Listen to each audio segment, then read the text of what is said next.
What's going on, Bulls fans? Welcome to another episode of Chicago Bulls Central. This is the first episode, by the way, that's recorded in 6K. Let me know if most of you guys probably won't even watch it in 6K, but I can do it. I have the capability, so I figured, why the hell not? But nonetheless, on today's episode, we will be talking about the Michael Reinsdorf and Casey Johnson interview. We'll be doing some speculation on that and what that could mean to how the team is built in the future. We'll also be talking about the Bulls versus Grizzlies, which is coming up tonight, and everything that goes on in that game. All that today on your number one spot for everything Chicago Bulls related. Let's get into it.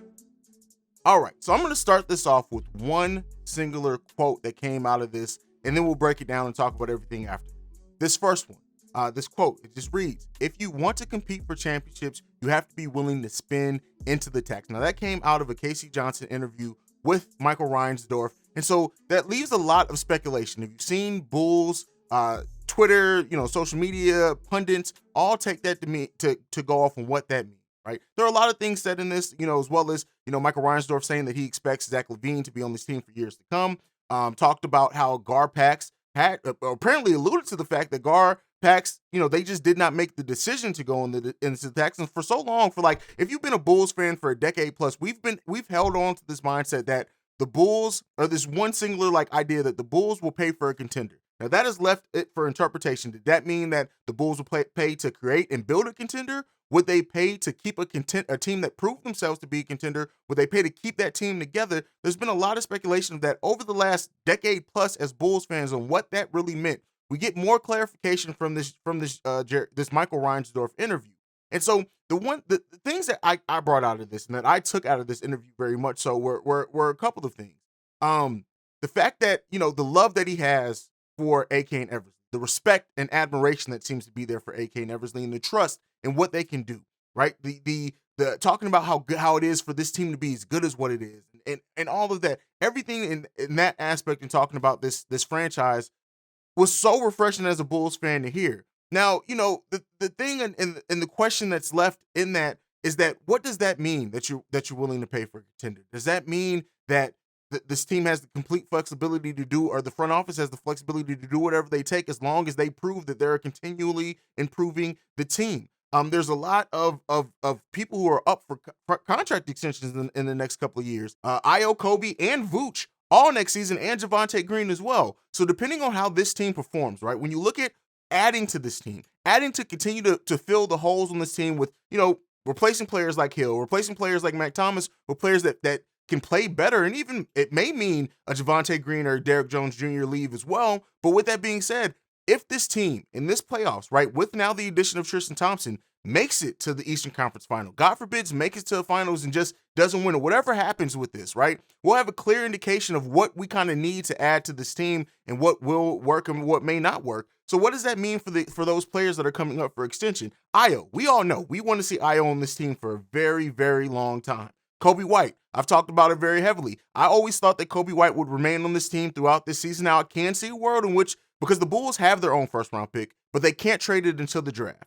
The Bulls could very well package Kobe White, who will be an expiring deal, with their first-round pick to go after a more consistent bench threat or to whatever else they feel they may need. Or now, do they keep Kobe White as that bench scorer, because what he's been able to prove that when he's on, right, we know that Kobe has bad games and bad shooting nights, and it frustrates all of us. But when Kobe White is on, right, and doing his thing and stretching the floor the way that he does and coming in and being the spark plug, there's not that many bench scorers that are better than him. And when you look at Kobe White as well, what he's added with being better on defense, right, still not a lockdown defender, but being better and more aware on defense, especially his weak side defense, is he now a player that this team looks and say, hey, if he's willing to resign here at a reasonable thing and he doesn't get a huge offer sheet from somewhere else, we'll bring Kobe White back. Patrick Williams, we all know, this front office, I don't see letting go of Patrick Williams anytime soon. Nikola Vucevic as well. What does that mean for Nikola Vucevic, who is a free agent at the end of next season? Now, that coincides with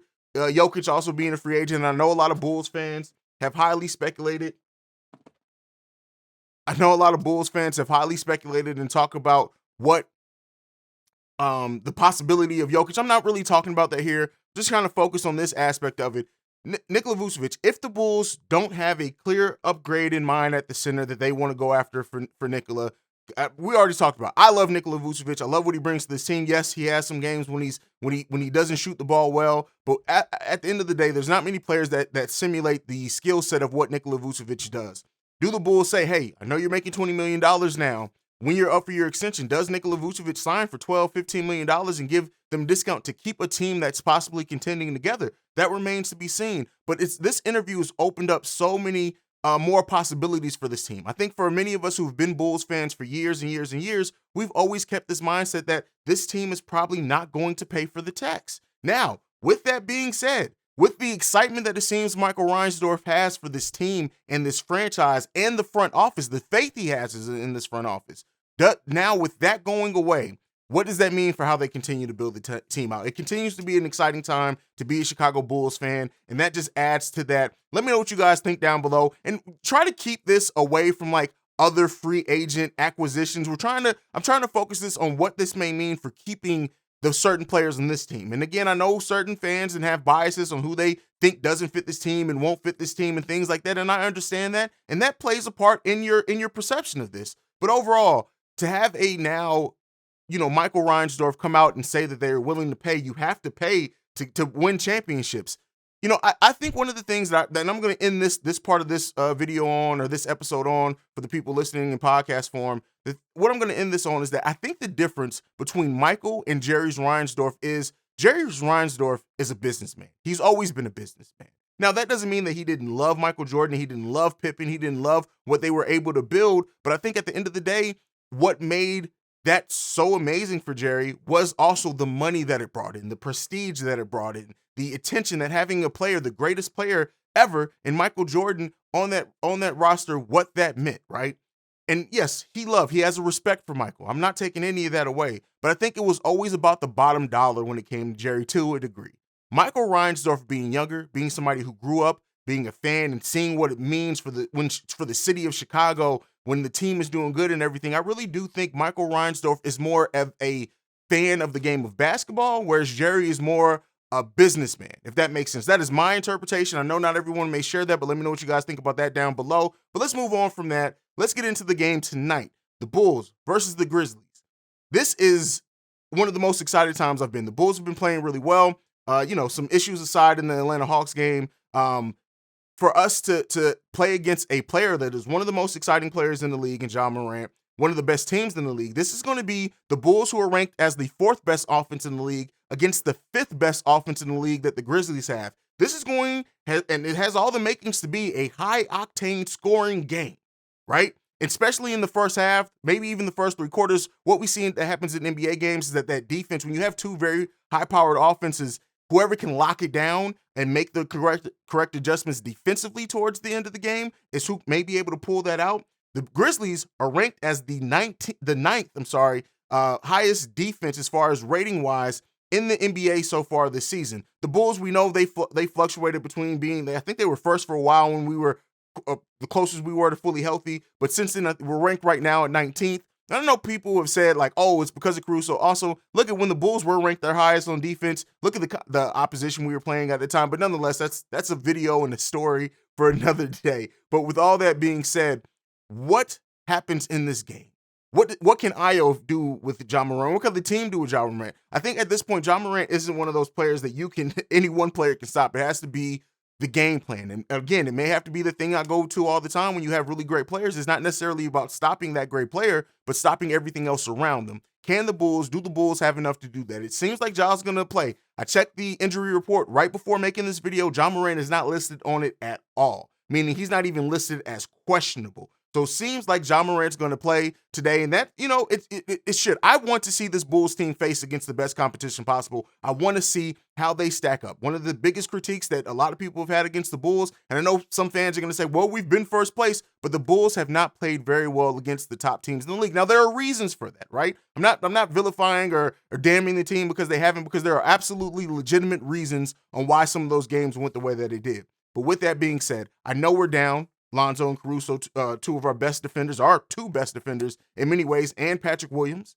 But at the end of the day, the Bulls need to execute. We need to see that ball movement come back that we did not see against Atlanta. The 14 assists against Atlanta is not going to cut it against the Memphis Grizzlies. We have to have Vooch locked in as well. We have to have a good offensive game from Vooch, and hopefully him establishing himself down in the post as well. Tristan Thompson paying his big dividends. We're going to need that size in a game like this and his shot blocking ability and everything like that. But we need everyone to be locked in defensively and offensively. I really do think more times than not, the game takes care of itself. We're also going to continue to monitor how Zach LaVine plays. It does seem like Zach was a little timid in that game. As far as, let me not say timid, but maybe, feeling a little tightness there. And, when you have a week off basketball outside of an all-star game, which he played very good in, it happens.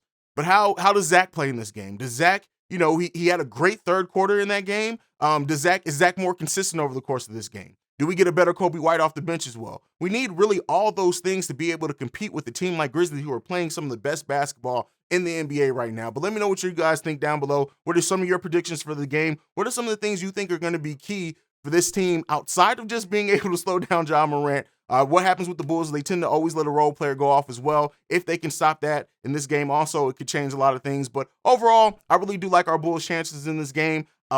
DeMar's playing on a whole nother level. And when you have a player playing on a whole nother level against another player who's playing probably at a similar level in Ja Morant,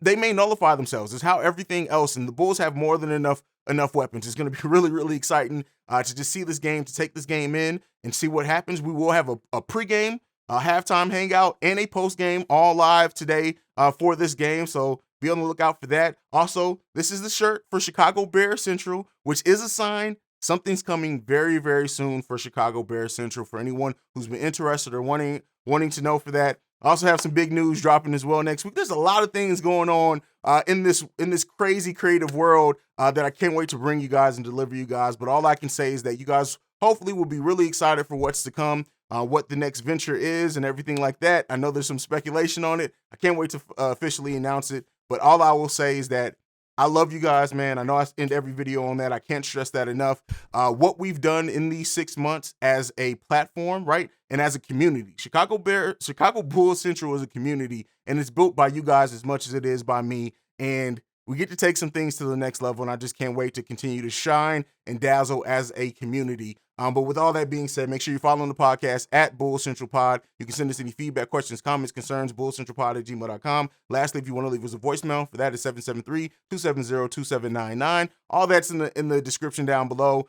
You can leave a text or a voicemail for any of that. I know I have a couple of voicemails as well. I will get to those voicemails on Sunday's episode. The Sunday episode is really going to be built around every voicemail that we haven't, or text that we haven't get into. So if you have a hot Bulls topic, idea, or anything, or take or anything, make sure you leave it at that voicemail, because I really want to dive into it and give a chance to highlight you guys as we get into an exciting week of announcements and coverage of our lovely Chicago Bulls heading into next week. But that is it for me for today. Thank you guys so much for all the support. Like I like to end everything on, go Bulls. Love you guys. Peace. This has been a presentation of the Break Media.